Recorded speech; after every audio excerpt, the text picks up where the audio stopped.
What is up, everybody? It's Matt Johnson. This is the latest episode of Real Estate Uncensored, the place where you get actionable ideas, insight, and inspiration to turn your real estate career into a life of freedom. I have the junior grandmaster himself here in the co-pilot seat. We have no guest today, so my Greg wrangling certification is not on the line. Greg does not have to stay in his box. He is free to roam, sadly, and there's nobody to offend other than our good audience members here on Facebook. So first of all, welcome back from the weekend, Greg. How are you? Thank you, Johnson. It was a great weekend. I got to relax. I got to test my theory of fat looks better tan. I went down to the pool, and my ghostly white ass decided to venture out into the sunshine and was repaid by a nice sunburn. So that was fun. Woke up this morning going, why do I feel it look better tan, but does it look better red? I don't know. We got to go to the red, then we go to the tan. I don't know what's going to happen, but I'll tell you one thing that I'm just pumped, dude. It's going to be a great week. We've been working on connecting with CAR. For all y'all that don't know what that is a California Association of Realtors. If I said that correctly, I probably screwed it up. But like dinosaurs. Just dinosaurs. Yeah. Right. Yeah. Realtors. We're all priests. Yeah. But we're working with them, and there's like some air quotes like big secret project that they're working on, and they want us to potentially be a part of it and see what happens. Tomato. Thank you, Thomas. That's a great comment. Tomato, exactly. Thank you.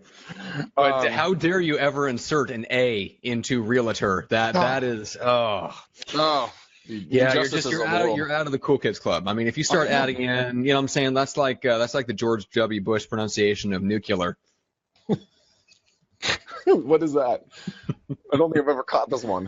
That is the wrong pronunciation, Greg. That's the problem. It's nuclear, not nuclear. Yeah. Well, see, I'm dyslexic. That sounded fine to me. Yeah. I'm like, oh my God, that's cool. That's right. I'm like, what's wrong? Tell me the bad part. Where did he screw up? That's right. All right. What do you say we take a question? I would love to take a question, Matt. All right.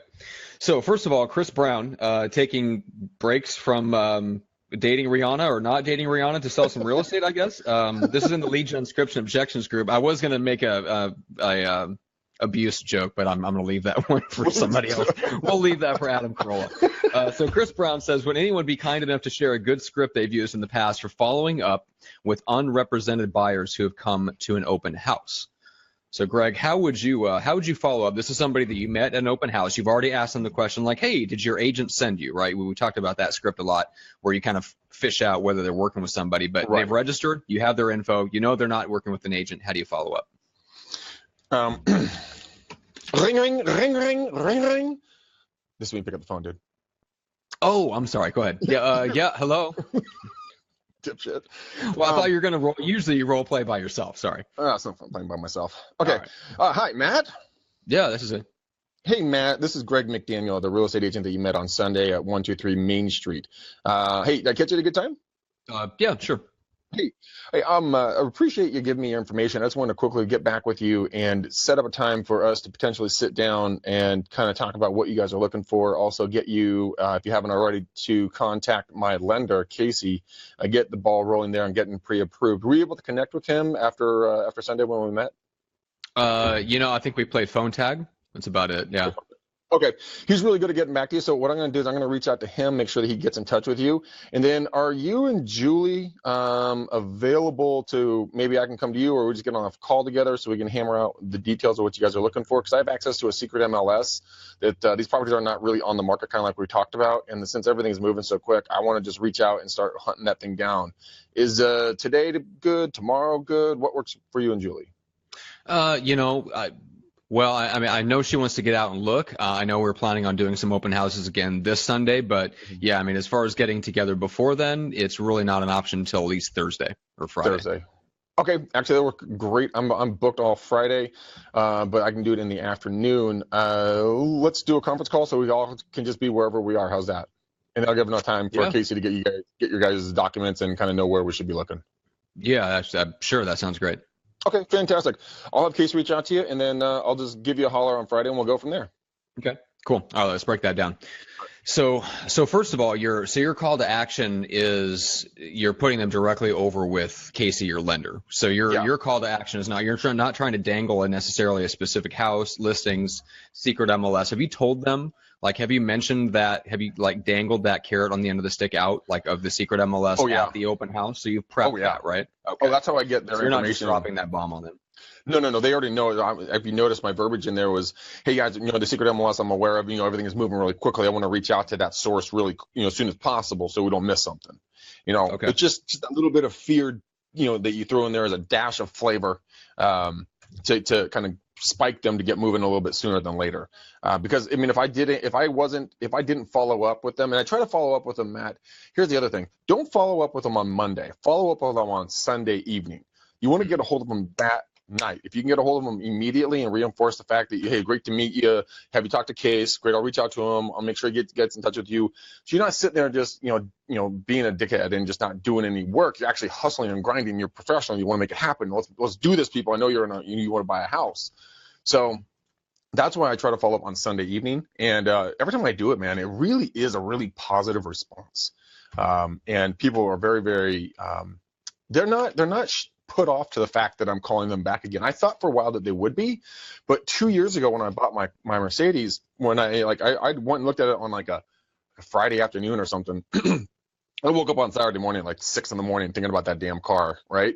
If he had called me at 6:30, I would have been pumped. I would have been like, this guy's awesome, because I wanted the product, right? Okay. So that's why, I said, I don't think they'd be upset if I was just to quickly follow up. One, thanks for taking your time to talk with me. Nice to meet you. Can't wait to work with you. Casey reached out to you. Just putting those questions and thoughts and showing them that I'm aggressive and I'm in a positive way to get them into the right house. Yeah, I was curious about that because when we're talking about people that have come to an open house, I mean they're getting out there and physically looking.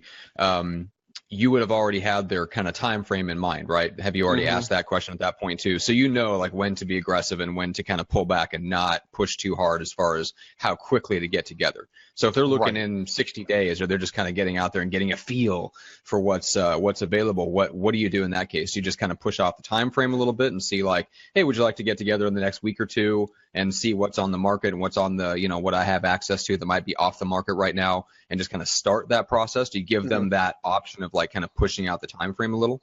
Yeah, I have a guy right now. He's a police officer in the South Bay, and he's pre-approved. Casey got him all pre-approved. We just literally talked to Casey about him about 20 minutes before I got on the show.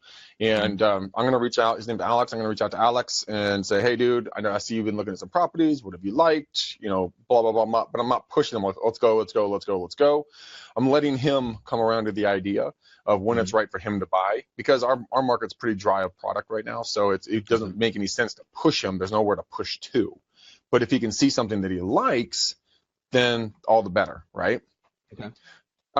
Josh Bryan is asking, should you door knock around a property that just went under contract that you listed, or would you wait or do both? Josh, dude, do both, man. It is awesome to reconnect and touch base with the sellers around your neighbors, and that could be sellers going, hey, look, I put it under contract in 2 days, multiple offers, really good pricing, yada, yada, and then come back and tell them, hey, you got a great young family moving in, blah, blah, blah, what are the stats on the kids? Really good opportunities just to touch, and bring value. So I would do both, my friend. People are going to love to talk to you about that stuff. So let them talk to you about it. That's what you're there for, right? Yeah. All right. So Chad Caseman, another good question, says, for new agents, what's a great dialer and director? We've covered this a lot, but Greg, you want to just quickly reiterate? Yeah, go to mojosells.com, get the triple line dialer. Do not get the single line, get the triple line dialer. It's $139. Then you're going to pay $25 a month for the free form mapping program, which brings out to like a $169, I want to say, $162 a month total. And you can download as much data as you want for, around each property that you want to do circle prospecting around. Absolutely one of the better ones that I've found. Very easy, good customer service. So just go out there and do that. Okay. All right, so here's another good one. We got a lot of good questions actually on the lead gen description objections page that caught my eye. Amy Curol, hopefully I don't screw that up too bad, says feedback on Zillow leads. Yes, I don't like Zillow, but that is where people are going. Does anyone have good results when buying a zip code? So Greg, I can share kind of what I've noticed with people that are using it and have had good experience. What's your impression? If you're going to do Zillow, then you're going to have to do it all in. I hear a lot of conflicting reports. We don't do it. I think it's an utter waste of time and money. So what I wouldn't buy them. But again, there's another team here in the Valley that they put in $5,000 a month. Their lender puts in $5,000 a month. That's $10,000 for all you math, challenged people. Even I can do 5 plus 5. And they do a lot of business, but that's their made lead gen system. So they have it dialed in. They have the systems, they have the people and everything to keep in touch with the leads as they flow in.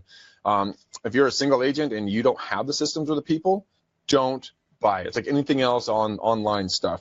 You're going to get flooded with a lot of leads. You're going to have to sift through all the crap to get the nuggets of gold that are few and far between. But I mean, in our area, it's a $20,000 commission, per closing. So, this team, they close anywhere from 10 to 15 deals a month using Zillow. So for them, it pays off in spades. Most people, they get drowned by the amount of leads, and the customer service goes through the floor. Then their reputation goes through the floor. Then their personal self-worth goes through the floor, and it's a real big shit show. Then there's therapy bills and all kinds of stuff. It's horrible. That's right. Zillow will break up your marriage. You heard it here first, and Greg.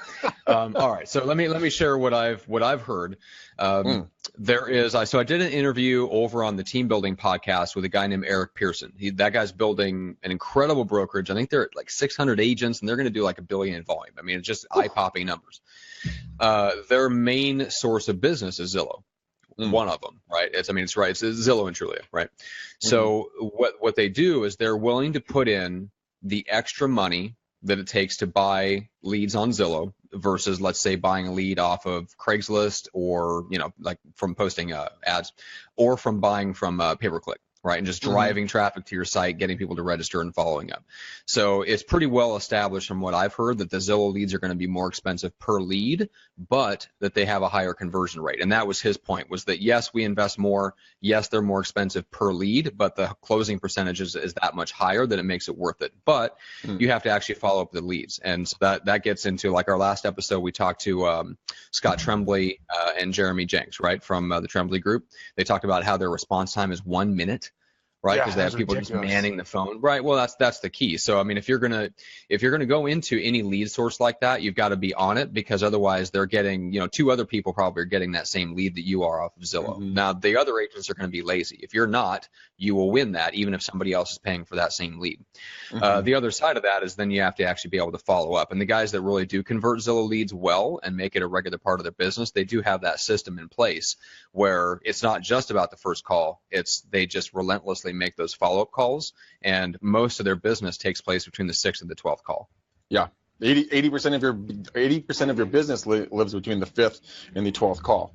80%. So that's a lot of business back there. And everyone's like, well, should I keep calling them or bugging them? I'm like, just call them until they tell you to take a long walk off a short pier, or they say we're ready to do something. I mean, and that's where you can use that. That's where you can use that go for no attitude. It doesn't just apply to like cold prospecting. It applies just as much to follow up.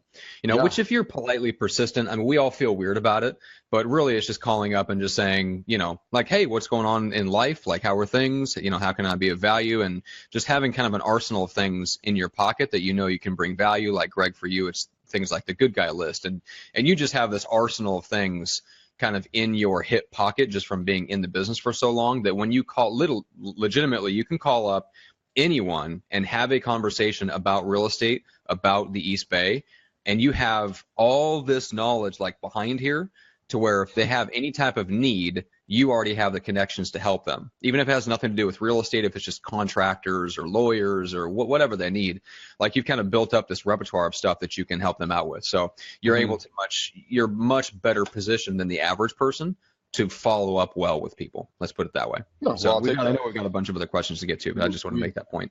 We do, Matt. We're going to read Joe's, and I can't see him after a certain thing. But Shelly, I want to address your question really quickly. Do we charge a retainer fee for buyers and sellers that then reimbursed at close?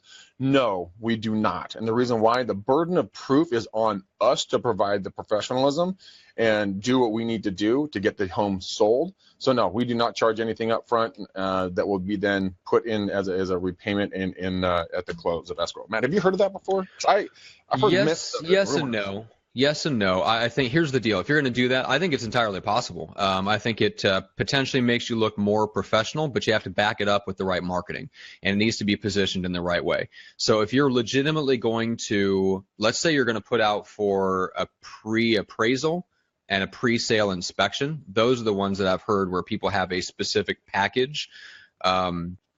Of like really bringing the house onto the market in a big way and getting an appraisal and an inspection done before they even hit the market. And in those cases, they will go to the seller and they'll say, hey, if you want to do this, it's a specific package and we go in together on the cost, or you pay for if you want an appraisal or you want an inspection done beforehand to make your home more appealing, which it will.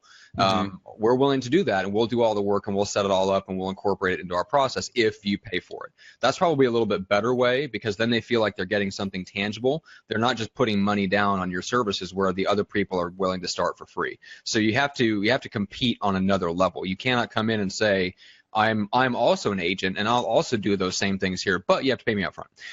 So there has to be something tangible that you give them. It's best put into a package, and you need to have some sort of risk reversal, right? So you have to if you're asking them to take on more risk by working with you and putting a retainer down, then you have to reverse that risk by saying, look, writing it into the contract, if you're not happy, if I don't call you every Tuesday or whatever your guarantee is, build that into the contract and you say you can fire me at any time. Yeah, well, you can't. It's a bilateral agreement. At least it is in California. Either party can fire the either side. I mean, you can't be because you woke up and you didn't like the shade of blue in the sky. It has to be a legitimate reason why you can't work together. But I mean, everyone's different. I think Massachusetts, Paul is saying that there's a clause for a retainer in every one of them. He strikes it out.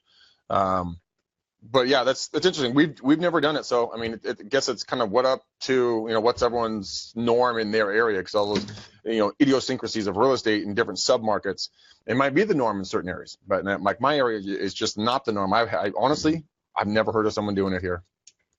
Yeah, but it's just like I mean, we had Mike LaFido on the show, and I host or produce a podcast for him called The Luxury Listing Specialist, and he talked about how he has an 8% commission package, like 4, 6, and 8. Like he has specific packages for specific price points and marketing sets that he does for people.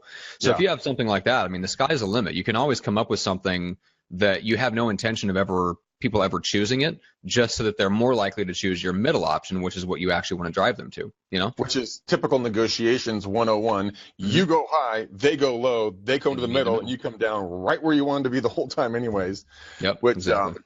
First off, I want to real quick shout outs, Al and Holly. Thank you guys beyond words for sharing this and helping us get the word out. That's very, very kind of you. Any of you guys that are out there right now watching us and you want to spread the word out to your group, your friends, whatever else, just hit the share button, guys, and it'll be shared out and it'll help us get the word out to more folks. Also, follow me on Facebook, Greg McDaniel. You guys will be notified when I go live, and follow Matt on Facebook too, because we always have something fun, new, and exciting that we are brewing up in our brain pan up in here.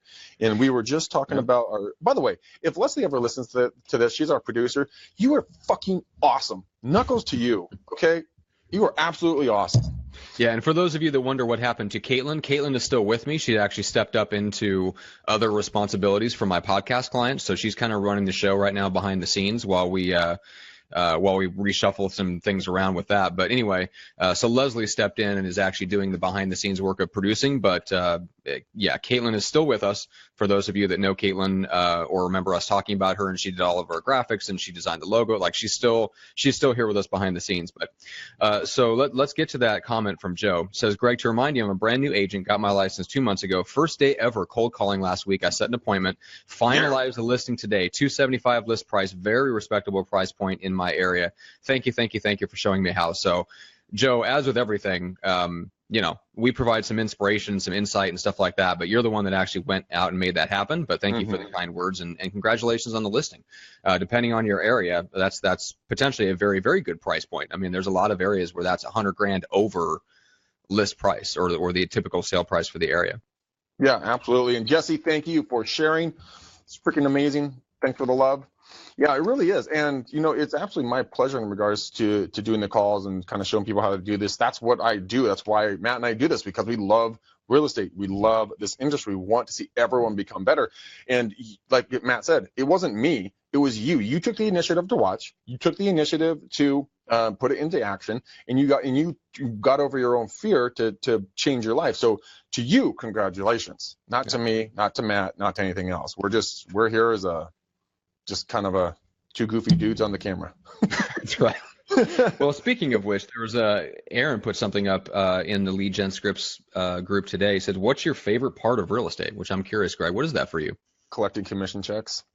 Of course.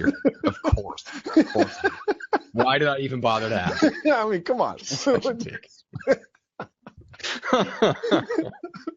Oh, collecting the checks, stamping, cashing, going to the bank, man. Going to the bank. Yeah. Oh, Lord, money. Yeah. Okay. No, so my favorite part about real estate, it would have to be that aha moment when you see the buyer's eyes just go boing, like you know that they have just picked their house, or and then when you get to call them up and be like, "Hey, Matt, Julie, your 3 fat ass kids.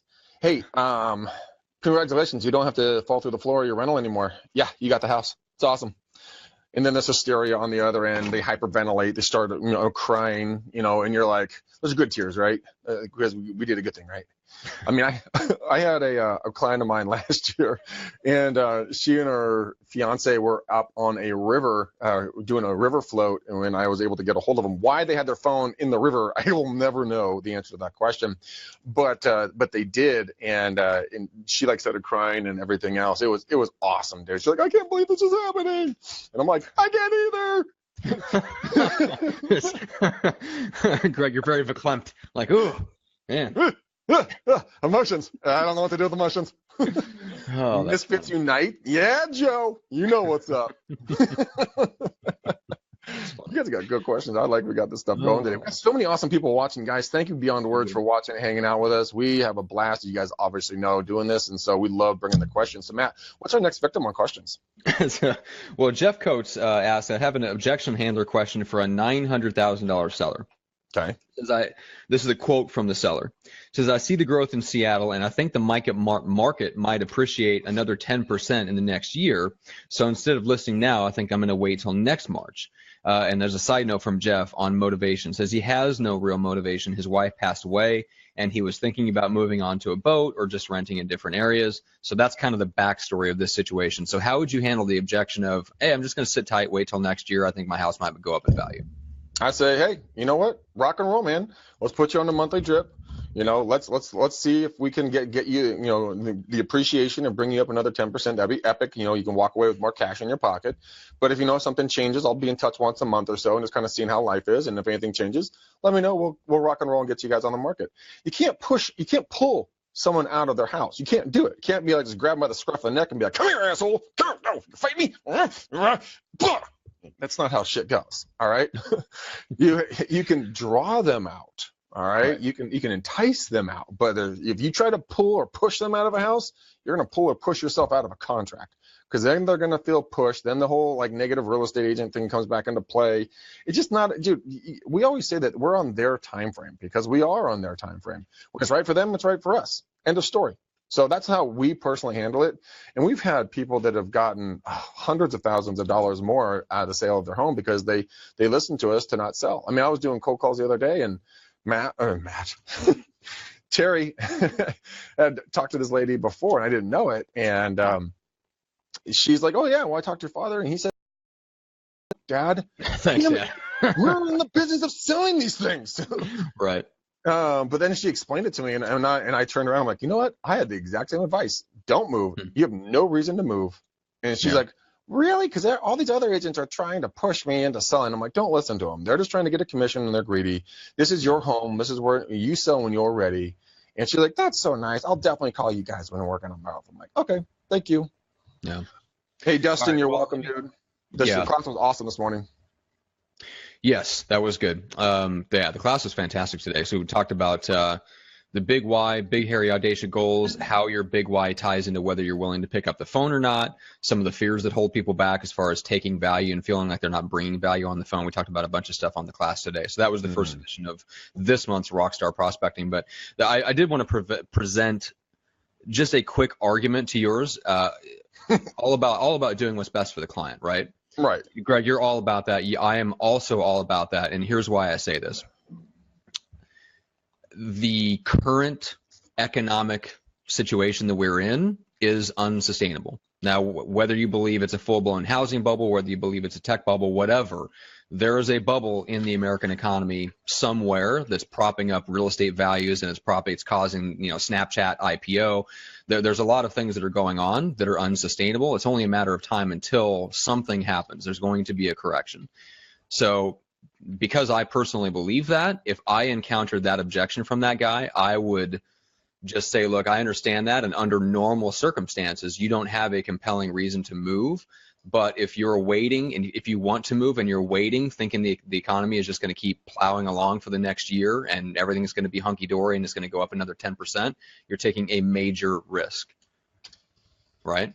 So It may be best for him to sell now while you can get a very high value for your home, and he can go put that money into a boat, or he can stock that money in the bank, right? And he can go rent something and then wait for the correction to happen, and then he'll have funds there where he could potentially invest in something, buy a retirement home and just buy it for cash. There's a lot of options if you sell now and then wait for the correction and you don't buy into it at the top of the market, because we may find out a year from now that we were at the top of the market right now. Yeah, we might be. Without a doubt, we don't know. But I mean, there's a guy, I'm putting this in. There's a guy named Elliot. I'm not going to try to spell his last name. He's an economist, and he does a 70-word little economy update every single day. So I'm going to put this in here. You guys should go check it out. I read it. It's pretty cool stuff, man. I will tell you, it's really cool info. And he sees nothing on the horizon for the real estate market to be taking any kind of a plunge. All the economics data is stating to the fact that if we do take a little bit of a downturn, it's not going to be a nosedive. It's going to be like a kind of a little drop down. But you guys go look at this stuff. I'll put it in here right now, and then you tell me what you guys think, and go from there. But I think that I agree with you, Matt, on that this is not sustainable. It's just not. Well, I'm going to bring this up. Jesse Stroop says, ask the client what it would take for them to list the home today, regardless of a future listing price. And that's one of those, I think it goes back a long time to, it's kind of inspired by Mike Frary pre-qualification question, the whole idea of, well, is there anything holding you back? If everything looks good to you, would you be willing to list today? Which is, it's one of those things where it's a direct question when really it needs to be an indirect way of finding out that information, not a direct question. It's a horrible direct question. Horrible. Right? It's horrible. It's essentially saying, look, I think it's a waste of my time to meet with you unless you're ready to sign with me today. So I'd like you to tell me up front if there's anything else. You know what I'm saying? Like, it's not a great question. It's one of those things where, yes, it'd be nice to know, but they don't know. They can't tell you that because it's all about their comfort level with you, and a lot of times it's the comfort level with the price and whether they believe they can get the right price that'll get them to the next house. And so I just wanted to bring that up real quick in the sense that it would be nice to know that if there was anything where they would be willing to sign today, but going direct and asking that in the form of a question is probably not the best way to get the information that you want. You're going to have to ask like a series of questions to kind of coax that information out of them, is my suspicion, right, Greg? I couldn't agree with you more, Matt. Rob Davis from Australia, listen in the house, playa. What up, dude? He's listened to every one of our episodes. How cool is that? Cow. Good. Even I haven't listened to all of our episodes, and I've been on them. I mean, I've spaced out for at least 20% of the time on our episodes. That's just when I'm jabbering back and forth. I can actually see. I watch you, and if I'm talking and you're looking away, I'm like, he's totally tuning me out right now. It's not that I am. I do the same thing to you. Like, I expect you to listen with rapt attention, but I know you're keeping an eye on the comments and stuff too. But anyway, let's take it one. So Kathy Mahmoudi says, can you help with a script for SOIs that are out of state? I'm trying to get the 25% referral. So if I understand that correctly, she has a member of her personal sphere that lives out of state, and she's helping them and wants to get the 25% referral. So she wants to hook up the relationship with the agent in that person's area and get the referral. So what would be your script in terms of kind of nurturing that relationship and getting them to let you recommend somebody? Hey, Matt, I know that you and Julie and your 3 obese little babies are going to be moving to Washington State. As you know, I'm trying to keep my business going on this end. It's no money out of your pocket. Would you mind if I was able to help select the top agent in the marketplace? I got a connection on lead scripts, objections. I can't even say the name of the group. That's awesome. Way to go, Greg. Lead Gen Scripts and Objections Facebook group, which is private and locked, and I'm connected to top agents all around the country. Take me a couple of keystrokes, and I'll find the best guy in Bobsville, Washington. Would that be okay with you? And if you're in your very selfish dick, you're going to say no. But if you're a true friend, you'd say yes. It doesn't cost you any more. It doesn't cost you a single dime more. To say yes, so I can make a little bit of money and help out and find you a good agent. Okay. What I would probably script it up as, Matt, Julie, hey, I'm sad to see you guys leave. I know that you guys are going up there for the diabetic clinic for your 3 obese little babies, and I know that's an important thing because the insulin shots just aren't cutting it anymore. Really, my kids now have to get super insulin. Yeah, they have to go to a special clinic. All right. The whole gig. Yeah. But you know what? Hey, I'm connected with a lot of top agents around the country. Would you mind if I helped you find a really good one? And if you don't like the first one, just let me know, and we'll fire them, and we'll help you find another one. Is that okay? That's probably a cleaner way of doing it, because you're on there. We're on Team Obese, kids team. We're not on other real estate agent making a commission team. We want to see the best for you. Find the best agent. That's how I'd probably do it. Yeah, I like that. What about you? And let me address it. I've never dealt with that situation. I didn't deal with any out-of-state referrals. So let me just quickly address a couple of things. So Jesse commented on our earlier conversation on the economy. Just the changes might be coming due to interest rates moving up. I disagree with that. And then Joe comments, says low inventory in my market in New Hampshire, but it still hasn't driven prices stupid crazy. I think we're on the way up. Here's the problem. The interest rates are not being set in a natural way. Demand, the actual demand in the economy is not what's setting the interest rates. They're being held artificially low by the Federal Reserve. That distorts everything. Mm-hmm. If the interest rates were set by what the market actually wants them to be at, by the natural behavior, they would be, who knows, 7%, 10%, whatever. We've seen what happened in the early 80s when they had to be raised up to the teens to get us out of what happens in the 70s. That's what would happen. So the interest rates are being held artificially low, which then contributes to this weird kind of climate we have with low inventory, but the prices aren't really exploding. They're just kind of going up. And what it's doing is it's lulling everyone into this false sense of security that real estate's just going to keep going up softly, but just keeps going up. That's exactly the problem that led to the last time around, was that false sense of security that real estate just keeps going up and up and up, a couple percentage points or 10% appreciation a year. That's what caused all this stuff, or one of the things that caused all this stuff. So that's scary shit. Yeah, it's not going to be the fact that the Federal Reserve raises interest rates. They're going to keep them low, and something else is going to happen where we'll have a correction. It's not going to be caused necessarily by them raising interest rates. It's going to be caused by them trying to keep them down to hold the economy together, and something else will probably fall apart. That's my perspective on it. JC says, hey, I have clients that are ready and willing to buy in your zip code. Have you ever thought about listing your home in the last 12 months while prices are high? That's not bad. If you actually have people, or if you know of clients, or if you have a connection to team where they have people that are buying in that area, it absolutely makes sense to go in with that type of a value proposition of a legitimate buyer need. We're going back to that situation from before. So yeah, I absolutely do the calls. Like today I was doing calls, and I shared on my 4:30 show as well, doing cold calls around a just sold property, and utilizing one of my buyers I have in tow, an older couple, and I've found 3 or 4 properties that are not on the market yet. 2 of them today. That the neighbors want to see sold, and or they would the neighbors or the neighbors tip me off that the other property is going to be coming on the market. I was able to reach out to the other listing agent, might be able to get my buyers into these homes prior to them actually going on the market. So I don't know where that went. Yeah, we were talking about something. Okay. Well, I do have a good question here. So this is from Austin Walters. Says, FSBO objections I got today. How would you handle them? Objection number 1 is, hey, if we list it, it'll most likely be with a flat fee broker, because in the end, it's just the MLS and the price is all that really matters, right? How do you respond to that? So besides running, once you pick your the panties that have just fallen on the ground due to panic, you've peed all over yourself, you've most likely fainted just from sheer embarrassment. How do you, once you pick yourself up from the horrible embarrassment of that objection, how do you respond? So run the rejection by me one more time. It was about using a flat fee broker. Is that it? Yeah, so the FSBO says, hey, if we're going to list it, it's probably going to be with a flat fee broker because in the end, the MLS and price is all that really matters.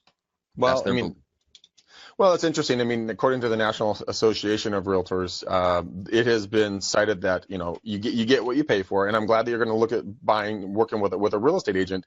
But is it the money that you're looking to save on the commission, or is ultimately the net sales price, the net money back to you? Which one's more important, paying a lower commission or getting more for your home? Matt, what's more important to you? Yeah, well, I guess it's, getting more in my pocket.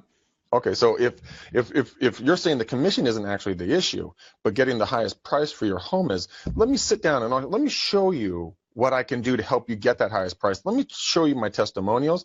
Let's get together for 20 minutes, and if you don't like me, I'll walk out the door and you can never see me again. Is that fair?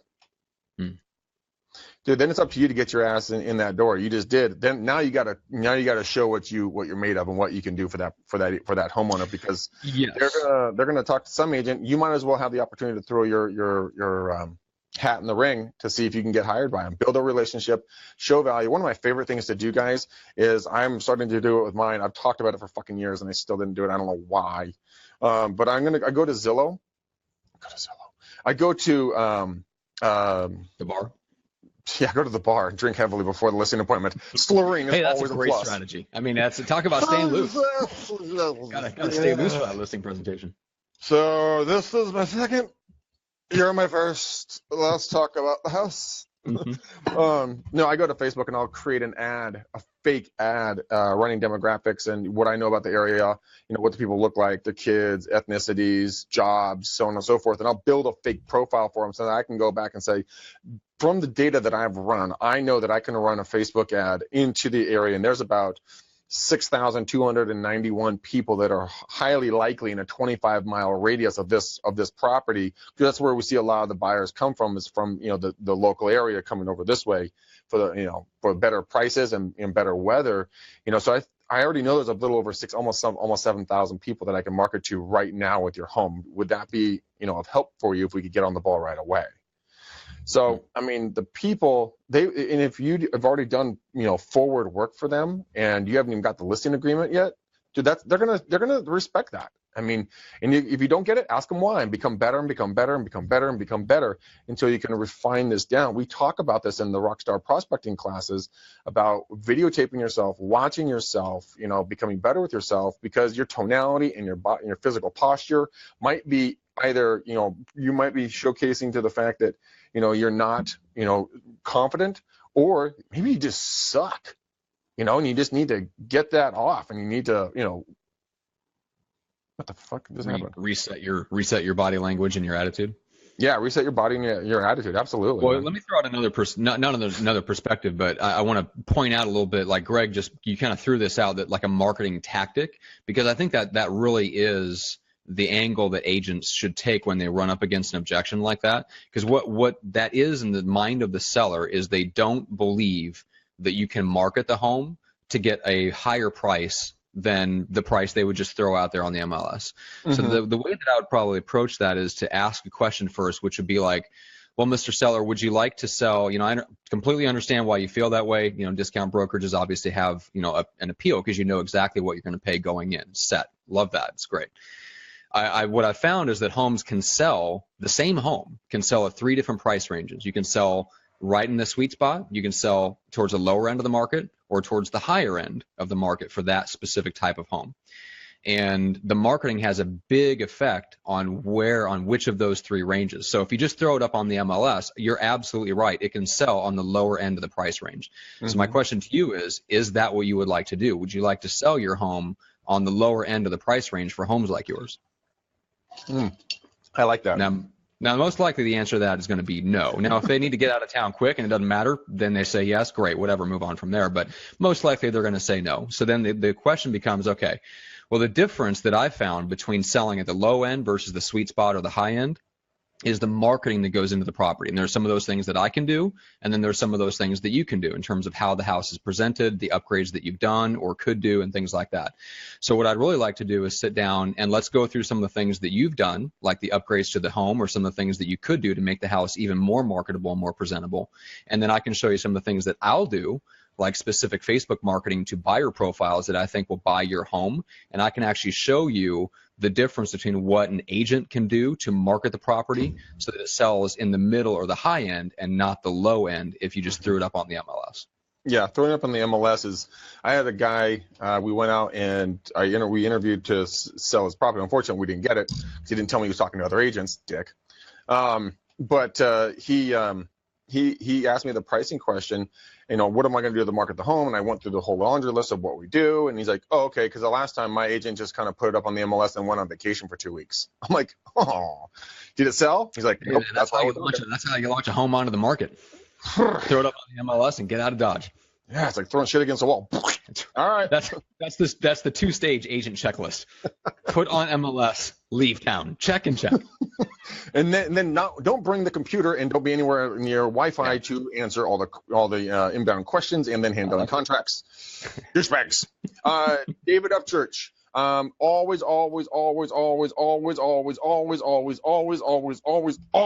have a buyer if you're going to call having a buyer. End of story. No discussions. Jesse, I agree with you that 7 out of 10 Americans do live paycheck to paycheck, and they cannot handle the rates. That is why the prices will have to come down, because the prices will not sustain. Therefore, they will have to come down. Out of the different areas that I'm working, I'm seeing a lot. We had almost 2,000 price reductions just in Contra Costa County in the last 30 days. Wow, seriously? Oh yeah, the prices, the buyers are the buyers are telling the seller something real clear, and the buyers are still hard-headed about it, but they're starting to come around, because if they want to sell the house, they got to sell their house. Right? That's it. Mm-hmm. Yeah, and Casey makes a good point. If you have a CRM or a website with tons of logins, in other words, opt-ins or registrations from buyers, you can just say, most people market your home, but I actually have all these buyers, and you can actually show them the printout.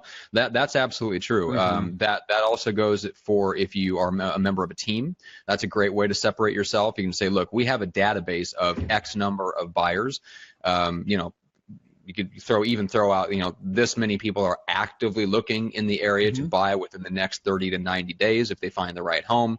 Like, we're not just going to throw it up on the MLS. Like, that's a bonus if an agent brings a buyer to us. Well, the first place we're going to go is our own pool of buyers that we know are looking, and we're working with them, and we know exactly what they're looking for. We're going to try to make that deal happen, and we have the agent on their team that's going to represent them, and then we'll represent you, and it'll be a nice, happy thing.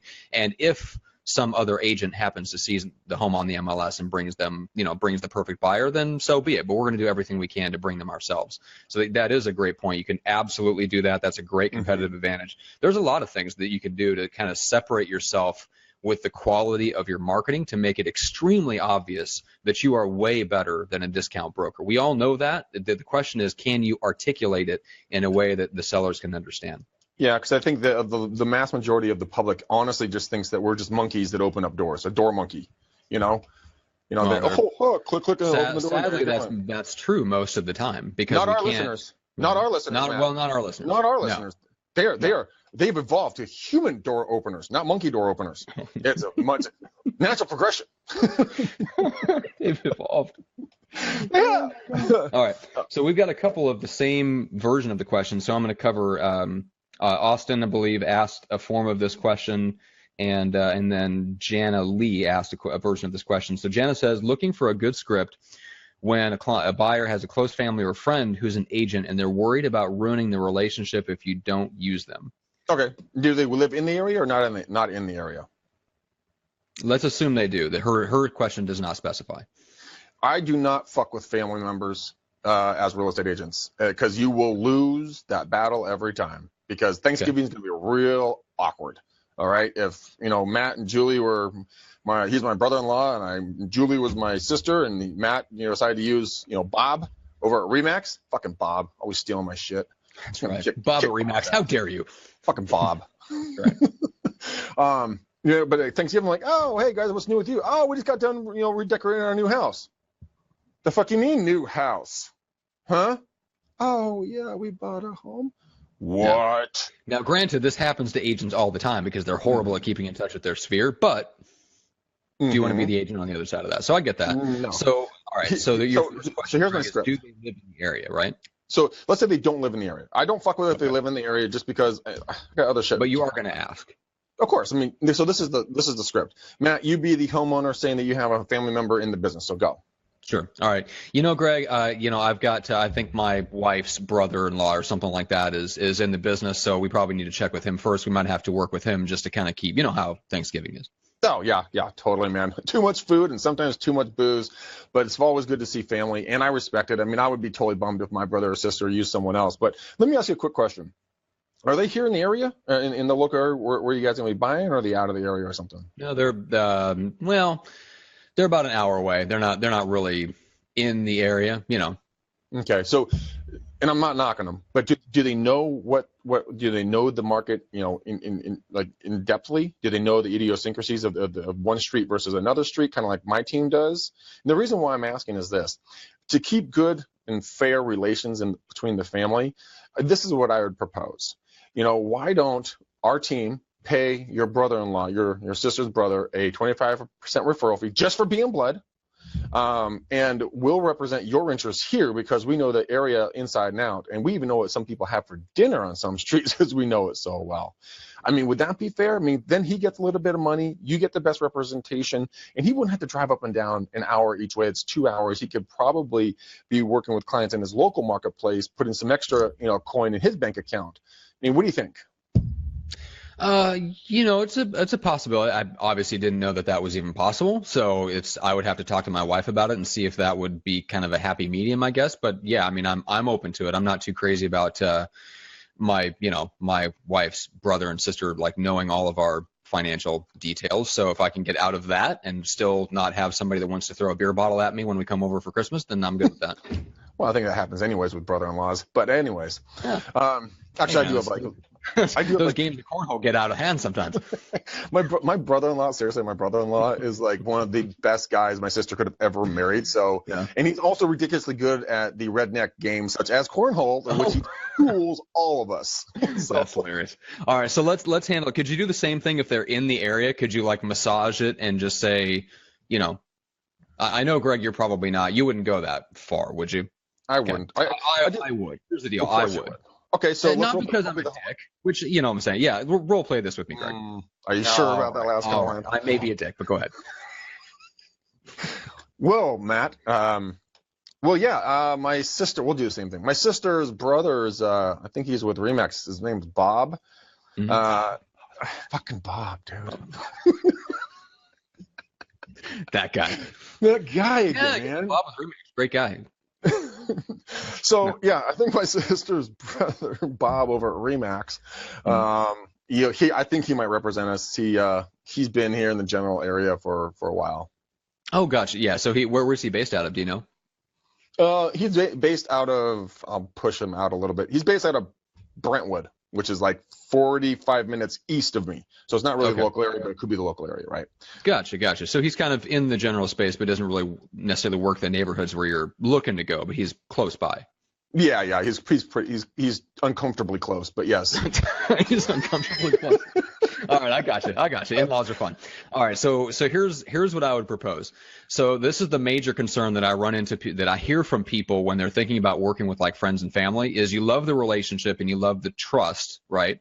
The problem is that then there's still the flip side of that concern, which is them knowing all of your financial details and stuff. And I've been in that position, right? So the last time I got my house, a good friend of my wife's was the agent, and that was one of her concerns. We still ended up using her, but she was very concerned about like essentially opening up all of her financial records to one of her good friends. Like that, that can put you in a difficult position sometimes. So if that's a concern, here's an option for you. We can still handle the deal here, and we can actually pay him a referral fee, and he doesn't actually have to do anything, and he doesn't get access to any of your information, but he can still be involved in the process, and we can run things by him, and he gets a referral fee, so he gets, it kind of smooths over any potential for the lost relationship or tension at family gatherings, and you get somebody that knows the market here, which is a little outside of where he's at and comfortable dealing with, but we can work together to get you the best possible deal. So it's like having the best of all worlds. Yeah, well, I mean, My brother was kind of a douche. So, fucking Bob, dude. Bob. Bob at Remax. Bob with Remax. Bob at Goddamn. Remax. Come on, Bob. Get your act together. Some guy named Bob that works at Remax. I mean, what the fuck, guys? Stop hating. So, if I could not work with him, don't tell my wife this, but if I could not work with him, that'd be fine with me because, fuck, man, that guy, he'll use anything to get leverage on me and get that one-upmanship. So let me pose this to my wife and I'll get back with you. Okay. To the boss. Actually, I do like that script for just straight up. That's a great workaround. And that is the reality. I mean, you guys, see everything of each other, the ups, the downs, the goods, the bads, the reality of the truth. What if you say you can afford this, but you can only afford that? And let's say that, Matt's waving goodbye. He waved. I waved. I'm like, what the hell? Yeah. For those listening on iTunes, one of Greg's team members walked out the door and waved at the camera. So we're all waving back to him. Bye, Greg's team member. Bye. But I like the financial one. Actually, when I come across the next one in the area like that, I will pose it to them. But you got to understand that's a really sensitive subject too. If you push too hard on that, people will smell desperation. So you have to phrase it verbally as a potential, not a negative, but something that you need to be aware of, and you have to be very subtle with it. But if you're successful doing it, well, yeah, I mean, part of it comes from, and part of the reason that I can deliver that script without a lot of like commission breath is because I don't have any, so there's nothing on the line for me. But that is really the key, is you're coming at it from, and this is the difference between a salesperson and a consultant. The salesperson, classically, I'm not saying this is a great salesperson, but like the whole salesperson model is you go for the sale, close, always be closing. Greg, we both hate that. You want to be a great consultant with sales skills. When it comes time to close the deal if it's in the best interest of the client, right? So if you're approaching everything as in you're consulting with them, you are advising them in a position of a fiduciary agent where you're taking on the responsibility to help them get to their best interest, then it's much easier for you to come at it and give them another perspective like that, because you don't come across like a salesperson. You come across like a consultant, a trusted advisor, and that should be what your role is. There's nothing wrong with having great sales skills or being a great salesperson, but you always want to apply those skills in service of getting the client what they really want, right? Absolutely. It is completely, client driven, not commission driven mindsets that you need to operate out of, 1000% of the time, because if you start deviating, you start working for your selfish interests, and this will take place if you don't do your persistent prospecting an hour to 3 hours a day, guys. And if you don't have shit else to do, prospect all damn day.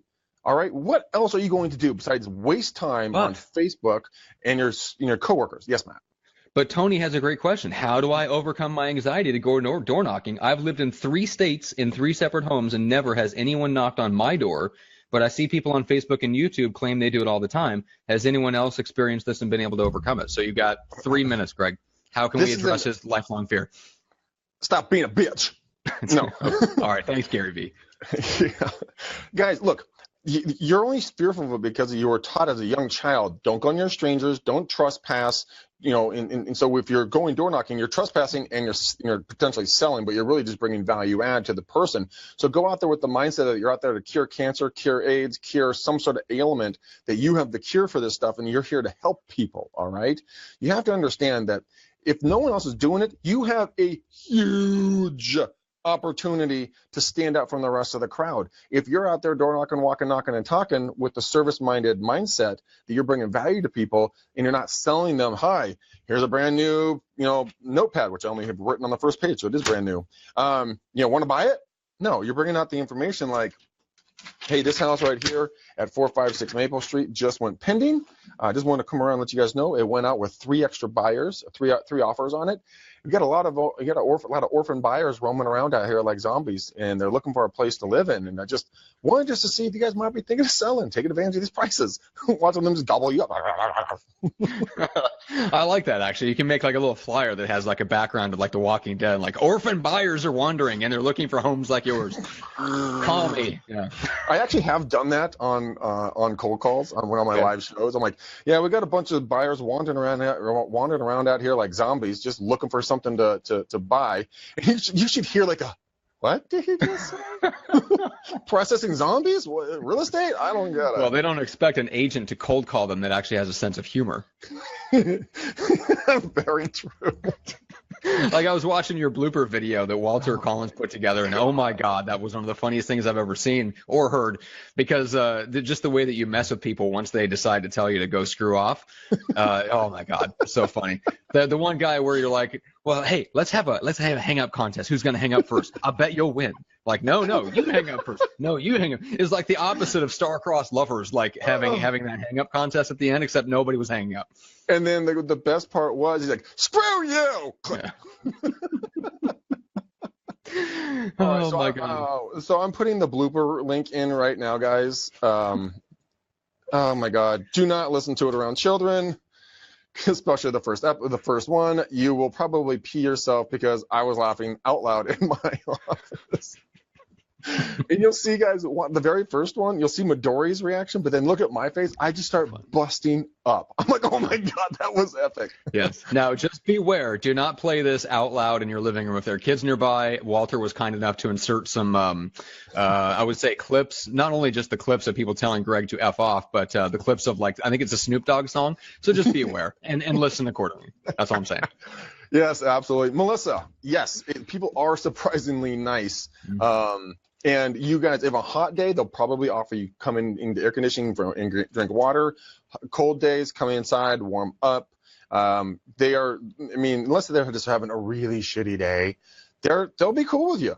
You know what? And if they're rude, they're not being rude to you. They're saying no to what you have to offer. Please make that distinction. So many times people take it so personally that someone tells them to go F off or anything else. Dude, water off a duck's back, man. Let it roll off. It's not going to affect you and who you are. It's just you're out there hustling and grinding. Note the fact that you're out there doing something that most of the agents will not and cannot do. So you're already better, and you stand out from the crowd just by taking a simple action. Besides, if you're rocking a Fitbit, you can get your fat ass in shape for bikini season. That's my goal. That's right. All right. Melissa says, I even had some people invite us in and talk to us for over an hour. She even showed us her bowling trophies. Yeah. Yep. All right, guys. So we got to roll. Unfortunately, we don't have time for the other comments and questions. Big Mike Anthony says, what up, Greg? What is up, man? Big Mike, Playboy, dude. Hey, man, appreciate you you pimping us out to all your peoples. If there's more people you want to pimp us out to, Matt and I are okay with it. We are pimpalicious. We're pimpalicious. We're available for pimping. All right. So before we go down that path, let's clarify what we mean by that. And if you shoot us up to your broker, your team leader, whatever, obviously we'd love to get out there and do some more speaking. We are booked to speak at the San Diego Association of Realtors Convention. We spoke at the California Association last year and probably will again. We love getting out and speaking, essentially. We're going to get out and do some stuff with Brian Casella. So especially if you are in California, I'd like us to have, we're putting together like a workshop, door knocking, like a high-tech, high-touch door knocking panel that we can take with Brian Casella and go anywhere just about, especially in Southern California. We'll fly Greg in, we'll make him get on the Southwest flight from Dallas to Houston. Nice, just cramped in there with his 6'5" frame. My private jet called Southwest. Right. Sure, why where not? They treat me like a cattle and shove me in the back. Exactly. We're going to stuff Greg in the overhead bin and fly him down. But yeah, so that's how we can be. If you can help us out with that, if you want us to come in and speak to your team or to your brokerage, we'd love to do it. Just let us know. Get us in touch with the right person. We have a producer who can help facilitate details on that. Make sure to follow Greg on Facebook. Follow me on Facebook. Yeah. Greg is easy to find by his name, and he's in Walnut Creek or Danville. I am pursuing results across all platforms.